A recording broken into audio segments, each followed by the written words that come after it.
আসসালামু আলাইকুম সুপ্রিয় চাকরি প্রত্যাশী ভাই বোনদের ক্যারিয়ার নেশনস ইউটিউব চ্যানেলের পক্ষ থেকে শুভেচ্ছা। সম্প্রতি মুদ্রণ ও প্রকাশনা অধিদপ্তর সংশোধিত একটি নিয়োগ বিজ্ঞপ্তি প্রকাশ করেছে।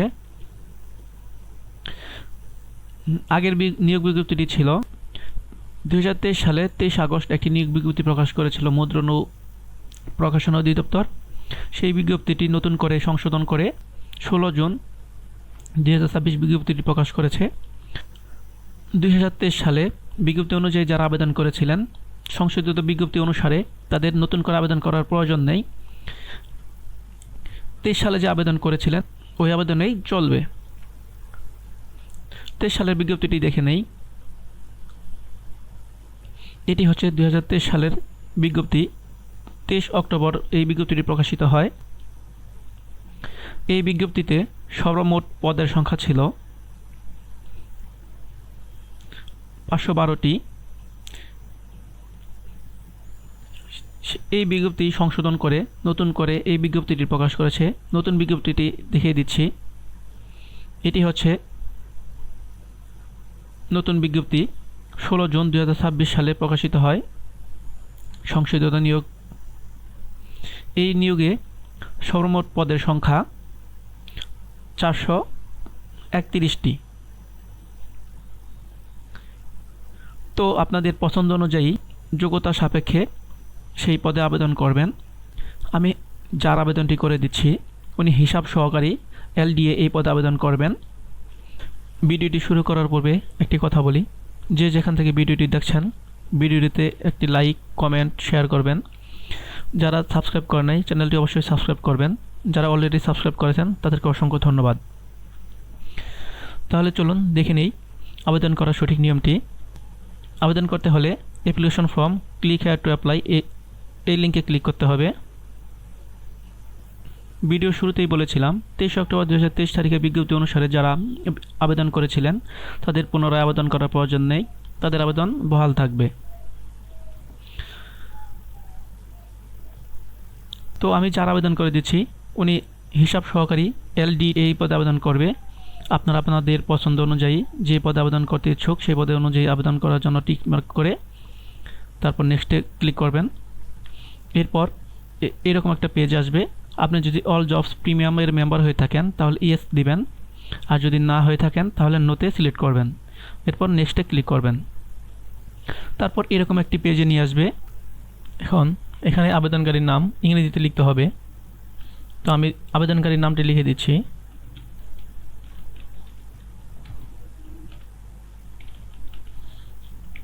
আবেদনকারীর নাম বাংলায় লিখতে হবে।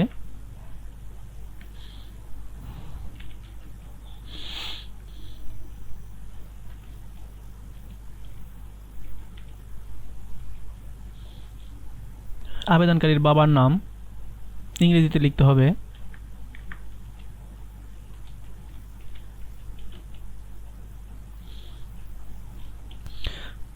আবেদনকারীর পিতার নাম বাংলায়।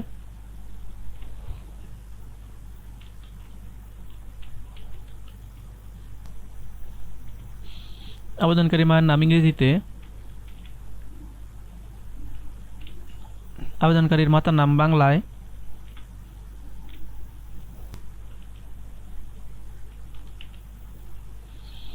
আবেদনকারীর জন্ম তারিখ সঠিকভাবে বসিয়ে দিতে হবে।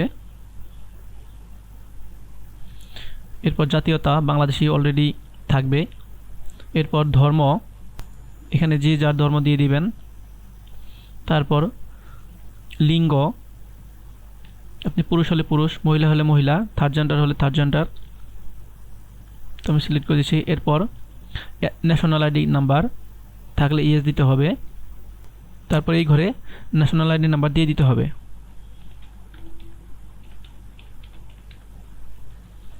এরপর জন্ম নিবন্ধন নাম্বার দিয়ে দিতে হবে। এখানে অবশ্যই ইয়েস সিলেক্ট করতে হবে। এরপর বার্থ রেজিস্ট্রেশন নাম্বার এই ঘরে আপনার জন্ম নিবন্ধন নাম্বারটি দিয়ে দিবেন। সঠিকভাবে বসিয়ে দিলাম। এরপর আপনার যদি পাসপোর্ট থাকে পাসপোর্ট নাম্বার দিয়ে দিবেন, যদি না থাকে তাহলে নো সিলেক্ট করবেন। এরপর আপনার বৈবাহিক অবস্থা, যদি আপনি বিবাহিত হন তাহলে ম্যারিড, যদি সিঙ্গেল হন সিঙ্গেল, অন্যান্য থাকলে অন্যান্য। তো উনি সিঙ্গেল, তো সেহেতু সিঙ্গেল সিলেক্ট করলাম। এরপর মোবাইল নাম্বার দিতে হবে, এই ঘরে সঠিক একটি মোবাইল নাম্বার দিতে হবে। তো আমি মোবাইল নাম্বারটি দিয়ে দিচ্ছি। এখানে কনফার্ম মোবাইল নাম্বার, এখানে যে মোবাইল নাম্বারটি দিয়েছেন ঠিক ওই মোবাইল নাম্বারটি এখানে লিখবেন।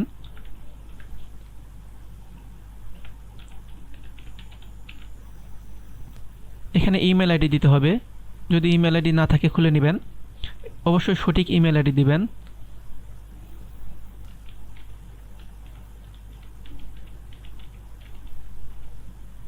তো আমি সঠিক ইমেল আইডি বসিয়ে দিলাম। এরপর এখানে কোঠা, আপনার যদি কোঠা থাকে কোঠা দিবেন, যদি কোঠা না থাকে এখানে নন কোঠা সিলেক্ট করবেন। এরপর ডিপার্টমেন্ট স্ট্যাটাস এটা সিলেক্ট করতে হবে।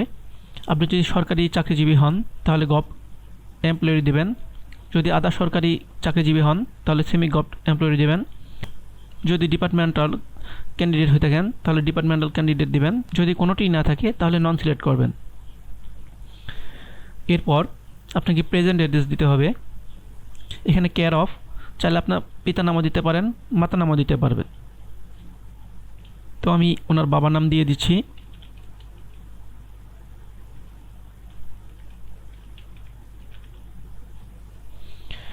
এরপর আপনার ভিলেজ, টাউন, রোড বা হাউস বা ফ্ল্যাট নাম্বার দিতে হবে। তো ওনার ভিলেজ নাম্বার যেটা সেটি দিয়ে দিচ্ছি।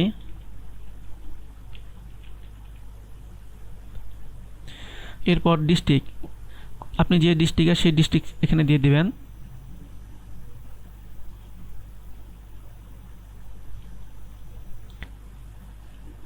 এরপর আপনার উপজেলা বা পুলিশ স্টেশনের নাম দিতে হবে। আপনার পোস্ট অফিসের নাম দিতে হবে, আপনার পোস্ট অফিস যেটা সেই নামটি দিবেন। এরপর পোস্ট কোড দিতে হবে, অবশ্যই পোস্ট কোড দিতে হবে। এখানে আপনার যেটা সঠিক পোস্ট কোড সেই পোস্ট কোডটি দিবেন।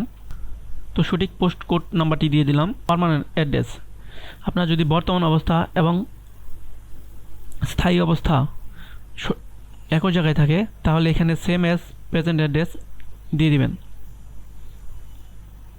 এরপর আপনার এডুকেশনাল ব্যাকগ্রাউন্ড দিতে হবে। সর্বনিম্ন এসএসসিতে আবেদন করা যাবে। তো এখন আমি এসএসসির সবগুলো ফিল আপ করে দিচ্ছি। এসএসসি সিলেক্ট করে দিলাম। এরপর এসএসসির যে রুল নাম্বার সেই রুল নাম্বারটি দিয়ে দিতে হবে।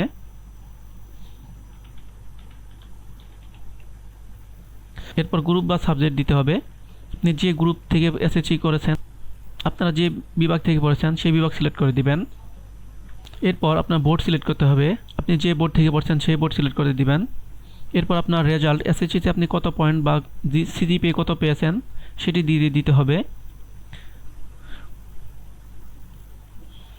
এখানে সিজিপিএ সিলেক্ট করলাম। তারপর পয়েন্টটি বসিয়ে দিলাম। এরপর পাসিং ইয়ার, আপনি কত সালে পাস করেছেন সেই পাসিং ইয়ারটা দিয়ে দিতে হবে।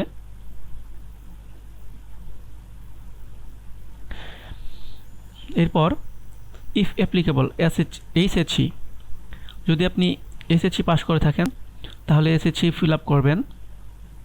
তাহলে এসএসসি ফিল আপ করার জন্য এখানে এসএসসি সিলেক্ট করতে হবে। এরপর এসএসসির রুল নাম্বারটি দিয়ে দিতে হবে।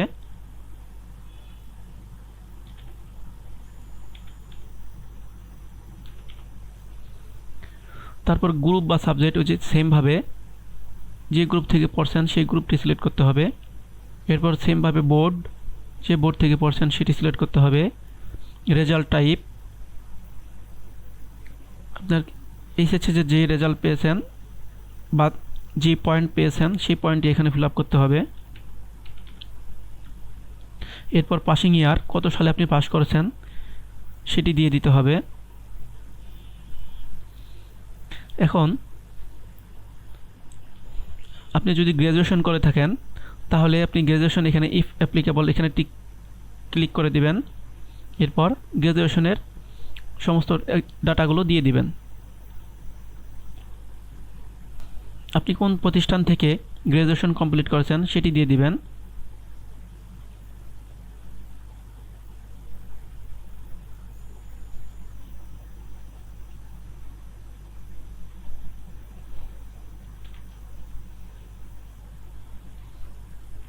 এরপর পাসিং ইয়ার, কত সালে পাস করেছেন সেই পাসিং ইয়ারটা দিয়ে দিতে হবে। এরপর সাবজেক্ট বা ডিগ্রি, আপনি কোন সাবজেক্ট নিয়ে, মেজর যে কোন সাবজেক্টটি নিয়ে পড়ছেন সেটি দিয়ে দিবেন। এরপর আপনার রেজাল্ট, এখানে রেজাল্ট সিজিপিএ ভাবে দিতে পারেন, ফার্স্ট ক্লাস বা সেকেন্ড ক্লাস ভাবেও দিয়ে দিতে পারেন।